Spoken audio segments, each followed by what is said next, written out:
Ladies and gentlemen, how are you doing? My name is Christopher Colbert. I am the chair of CME for ACOEP and also one of the planning coordinators for our spring symposium, April the 10th through the 13th in Fort Lauderdale, Florida. We have a whole slew of just amazing presenters, which we are very excited to present at the spring event. And one of our favorites is Dr. Marco Propersi. Marco, it's good to see you. How are you doing? Likewise, Chris, it's amazing.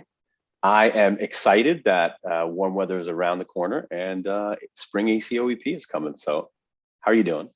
Doing well, doing well. And for those of individuals who have not seen him yet, he is a regular face at all of our conferences. He is the digital scholar in charge of digital scholar activity at St. Joe's. Also one of the most prolific, how do I define this? Just one of the major contributors for Rebel EM. I mean, most recently, early January, we've got the Age of Justin D. Dimer, big fan. He also expanded the conversation on oral antivirals for the use of COVID, and most recently, hot in February, off the presses, DOACs for the use of COVID. Just pushing the envelope on medical education, expanding the conversation on medicine. Just a huge asset and just a really great physician. Marco, what do we have to look forward to for your contribution and your presentation for the spring symposium? Yeah, so a big thing that I love to do is I actually like to take things that I'm terrible at and try to figure them out and break them down and create posts. And this time, we are looking into the evidence-based approaches to anticoagulation in COVID-19 patients. And we're doing this on multiple fronts. We're doing it on admitted patients. We're doing it patients who were never admitted. And then we are also doing it on patients who were admitted to the hospital, but now are ready for discharge. So which of these patients, if any, are candidates for anticoagulation? Again, and hopefully, please finish your thought. And hopefully I can teach some of the things that I have learned to the listeners in the audience. So I'm excited. That's where I was going with it. I was like, again, expanding the conversation on the various topics of emergency medicine, of which we are always huge fans. Now, here we go. We are going to transition. Usually when we have this interview, to allow the audience to gain a little bit of insight on you, we usually ask a couple of questions. The last time you were here, we asked your favorite Marvel hero. We asked some other questions about places to eat. This time we're going to do word association. So this is what we're going to do. I'm going to show you an image. You tell me what you're thinking. Here we go. Image, tell me what you're thinking. All right, here we go. Boom. I am thinking pain.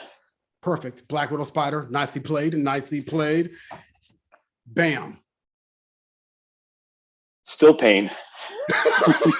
Right now I'm thinking of how bad it's going to hurt to get shocked. So okay, we got torsades. We got the black widow. Here we go. Derm. Everybody loves derm. Bam. I am thinking maybe steroids. Doxy, Lyme disease. All right, here we go. Yeah, maybe that. All right. And what is your diagnosis? Oh, my wife loves flaming hot Cheetos. So I absolutely love this picture. But my diagnosis will be this person either smoked a ton of weed or they are hungover and it's the morning after a rough night out. Touche. Abdominal pain. I like it. All right, here we go. Bam. This is, the love of my heart right there. It actually brings me a little bit of sorrow. So that's what I'm thinking, because it's likely that the owners and the players will not come to an agreement and my beloved Yankees will be pushed back for a little while. But hopefully we can get some baseball in. So, and I have a good follow-up slide for that. Bam.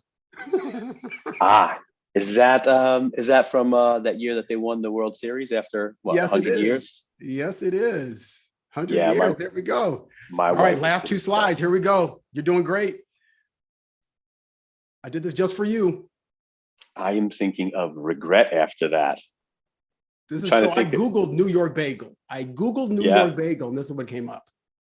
That looks delicious, though. I'm not saying I wouldn't eat it. What I'm saying is I'm thinking about how many calories it's going to take for me to burn off everything that's in there. That's like a giant everything bagel with bacon and I don't know if sausage is in there and eggs, but I would definitely eat it. I'm not lying. Final image. You can't show me Chicago style pizza. I mean, is that a souffle? I'm not really sure if that's a cake or a souffle. Or is that a birthday cake? I see some green candles on top of that. So maybe I that's believe what it's it is. considered America's pizza. Chicago's pizza, is America. America's pizza. I remember there was that Daily Show had like a 5 minute monologue on pizza when Jon Stewart was still holding it. And he's like, you know what we call New York pizza? We just call it pizza. So we just call it pizza. It's not Chicago style or New York style. It's just pizza. It's just Marco, who will be here in the spring. As always, one of the key presenters and just really brings great content. It's great having this conversation. Looking forward to your presentation in the fall. As always, thanks. It's good talking to you. I can't wait. It's been a blast, man. Be good.